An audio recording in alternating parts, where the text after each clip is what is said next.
수업 소개하겠습니다. 그래서 이제 조금 전에 제가 18가지 부류를 말씀을 드렸습니다. 근데 여기서 말하는 제일 먼저 해표작용입니다. 우리가 이제 그 한약학 개론 쪽에 관계되는 기본을 전 시간에 공부를 했고, 그 다음에 이제 오늘은 이제 진짜로 우리가 이제 이 되게 중요한 과정에 들어왔습니다. 우리가 어떤 약재를 가지고 어떤 질병에 사용을 할 것인가 하는 이런 내용들이 되겠는데요. 우리가 제일 먼저 얘기하는 해표작용은 뭐냐면, 쉽게 얘기했습니다. 이거는 우리가 감기가 들면 감기를 치료하는 데 쓰이는 약재들을 해표작용이라고, 해표양리작용이라고 얘기합니다. 그래서 해표양리작용은 우리가 외부로부터 침입한 어떤 질환을 유발하는 나쁜 병사가 신체 내부로 침입해서 신체 표면에 머무르면서 나타나는 증상들을 총칭하는 것인데, 이것은 주로 우리가 병의 위치가 체표 몸 바깥에 존재하기 때문에 신체 표면을 푸르게 하는 약성으로 대부분 발한작용을 한다.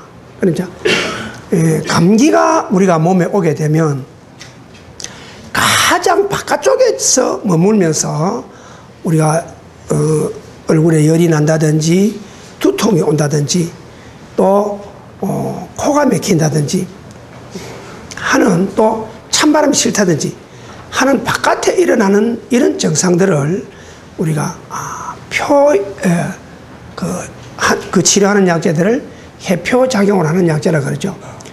그래서 이제 이런 감기 증상에 관계되는 치료를 하는 약재들은 주로 땀을 많이 나게 해서 땀을 내서 그 병을 일으키는 어떤 요인을 몸 바깥으로 밀어내버리는 이런 작용을 하는 것을 해표양리작용이라고 합니다.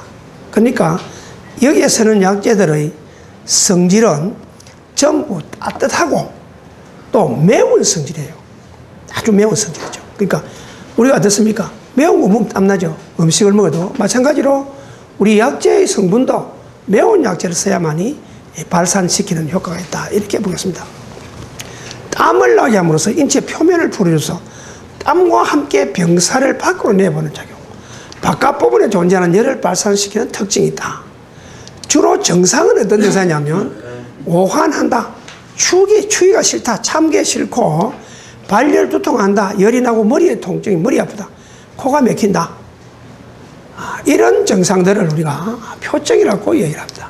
그래서 우리가 일단 감기가 오면 무조건 한방에서 치료하는 방법은 발한작용이다. 땀을 내게 만들어라. 옛날에 우리가 나이 드신 분들이 우리 어릴 때 보면 손주나 이런 아이들이 감기가 들면 이렇게 시킵니다. 어디 가서 약국에, 김약국에 가서 취한제 2천마 지어온다. 취한제. 취한한다는 것은 취하제, 땀 한자, 땀나게 만드는 약을 취한제라 그럽니다. 이런 약재를 먹여드리죠. 그래서 발란하거나 땀을 내게 하거나 땀을 나게 만드는 이런 재료를 써서 땀을 통하여 사기가 나간다고 인식한다. 이 사기라고 하는 것은 지난 시간에 말씀을 드렸습니다만은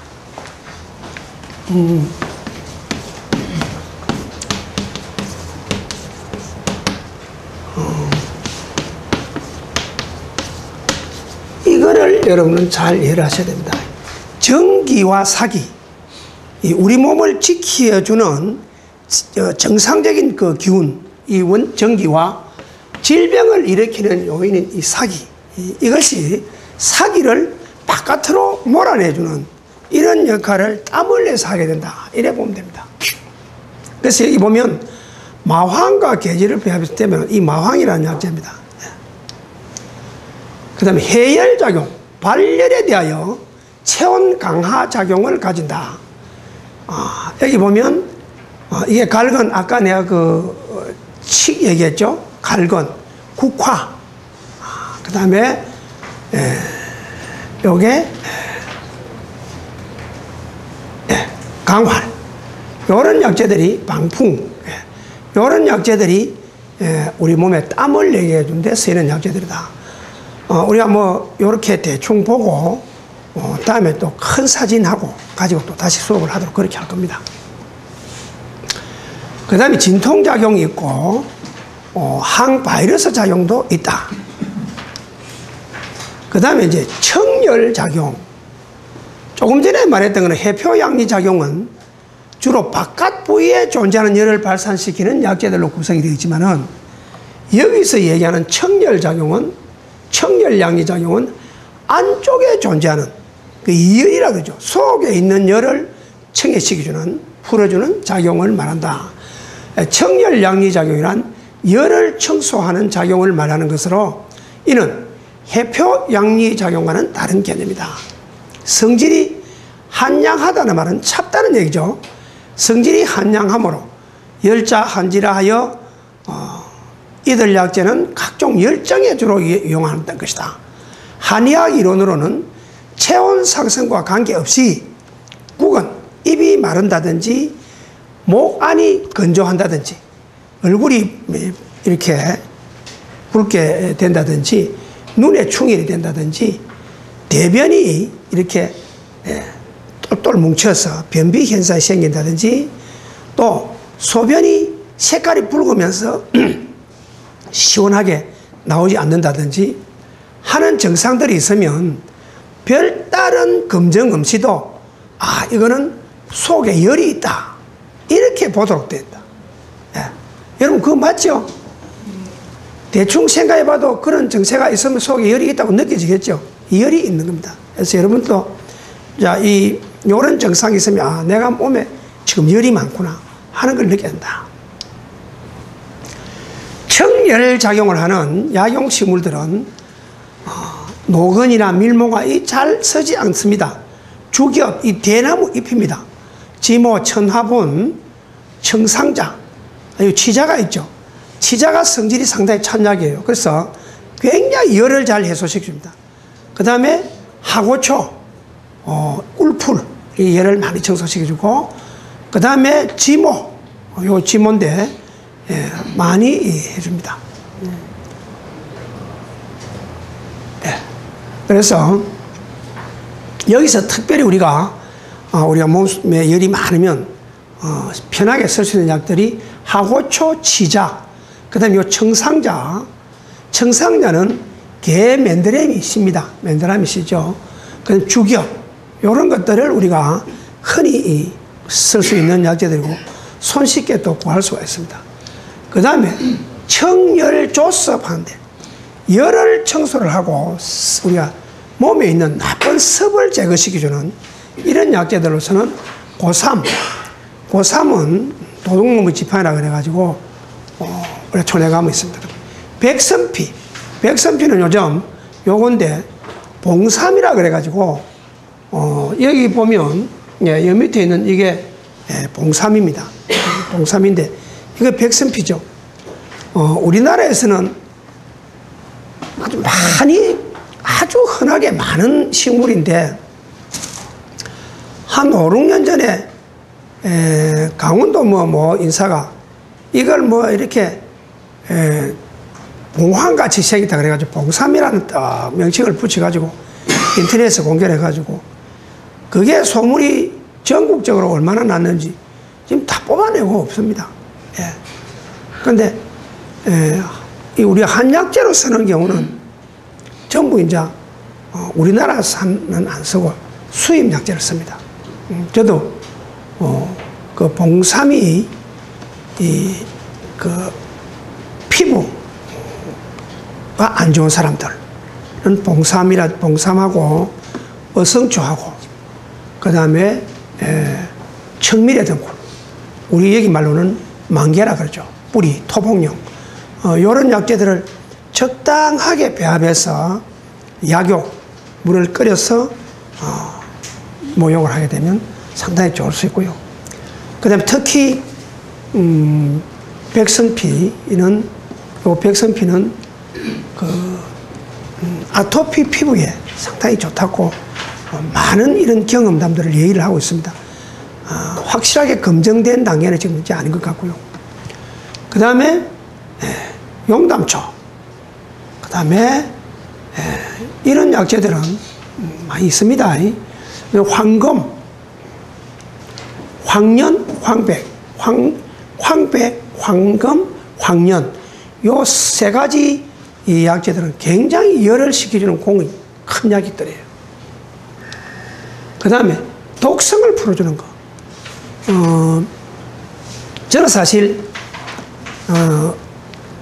얼마 전까지만 해도 그 우리 몸에 있는 피를 어떻게 하면 나쁜 피는 완전히 없애버리고 15, 18, 8살, 6살 먹은 아이들처럼 깨끗한 피만 가질 수 없을까를 연구를 해오던 사람입니다.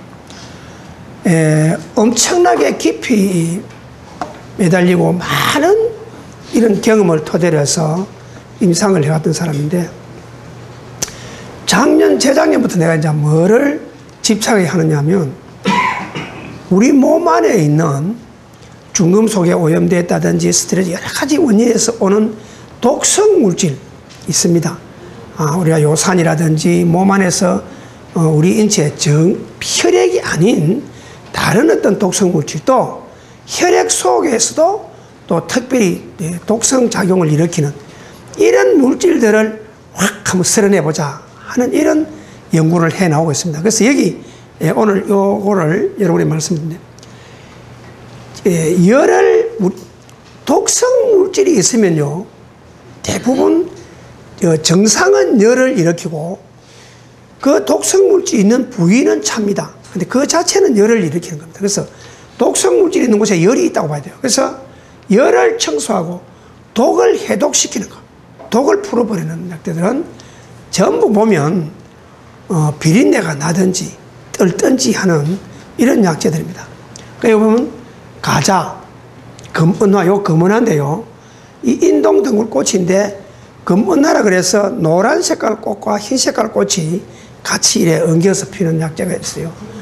아마 여러분들 뭐 덩굴을 보면 흔히 이 근교에서 볼 수 있는 풀이니까 알 수 있을 거예요. 그 다음에 백두옹, 아까 얘기하던 할미꽃.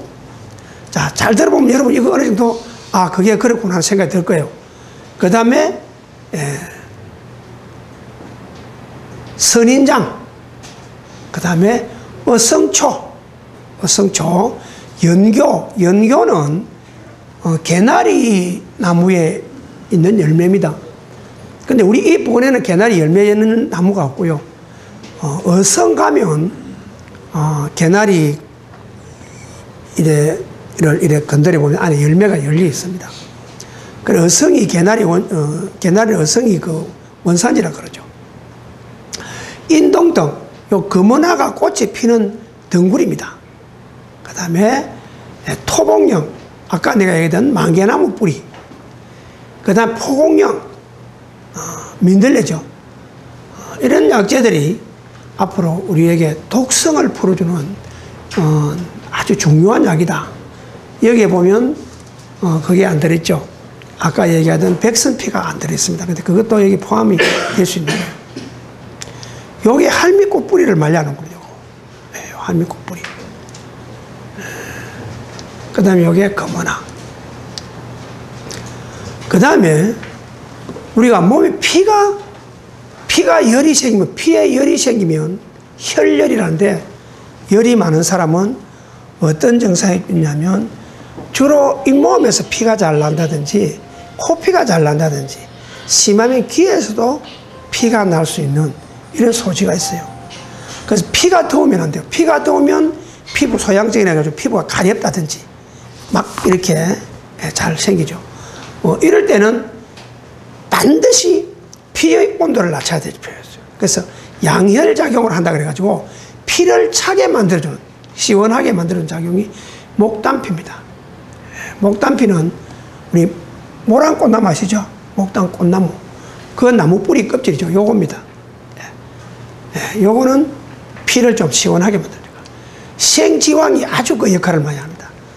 우리 지황 아시죠? 지황 어디 이렇게 가무치든지 어디 탁 타박상을 입으면 울혈이 생기죠. 시퍼렇게 이렇게 피가 옮기죠. 이럴 때 생지황을 찧어서 한 잔 마시고 이 발라주면 굉장히 빨리 풀립니다. 옛날에 이래 부딪히든지 부부간에 싸움 한 방 맞아가지고 시퍼렇죠. 계란을 문질러주면 빨리 없어진다 하죠. 근데 생지황을 문질러줄 수 있으면 빠서 붙일 수 있는 자리가 그런 자리 같으면 생지황을 붙이면 굉장히 빨리 없어집니다. 발이 피를 녹여버립니다. 나쁜 피를. 그 다음에 청허열, 필요 없는 열을 해소하는 것은 지골피라고 구기자 나무 뿌리 껍질입니다. 구기자 나무 뿌리 껍질. 그 다음에 호황리라는 약이 있고 청호라는 약이 있습니다. 청열 작용하는 약용식물에는 우리가 항균 작용도 있고 항바이러스 작용도 있고 인체 면역 효능을 촉진하는 작용이 있다. 또 해열 작용도 있고 기타 진정 항경골 작용 이런 것도 있다. 자, 그 다음에 이제 사하작용입니다. 사하작용은 아까 간단하게 설명을 드렸는데 요거는 대변을 잘 통하게 하는 약성을 가진 것을 사하작용이라고 보면 되는데, 그렇지만은 이 대변 외에도 숙식 정체에 먹은 음식이 몸에 꽉 찬다든지 어혈이 너무 많이 몸에 차 있다든지 이런 것, 그 다음에 아주 수분이 몸에 정체돼 가지고 조금 붓는 상태가 아니고 수종이라 그래 가지고 막 물에서 사람이 좀 물에 좀 이렇게 불어나죠. 이처럼 심하게 많이 붓는 사람이 있습니다. 요즘은 그런 증상이 별로 없지만은 저희들이 어릴 때만 해도 저희가 한의원에 일을 하다 보니까 이런 부분들을 많이 볼 수 있었어요. 이런 것들을 뽑아내주는 역할. 그러니까 사하라 하는 것은 우리가 이 사자가 설사시킨다는 사자거든요. 사하, 글자 그대로 바깥으로 뽑아내버린다. 바깥으로. 이 사하 작용은 이렇게 이제 우리가 표현을 합니다. 근데 여기 보면 강도 높은 사하작용을 하는 약재들은 우리가 자주 쓸 일이 없는 거예요. 지금 말하자면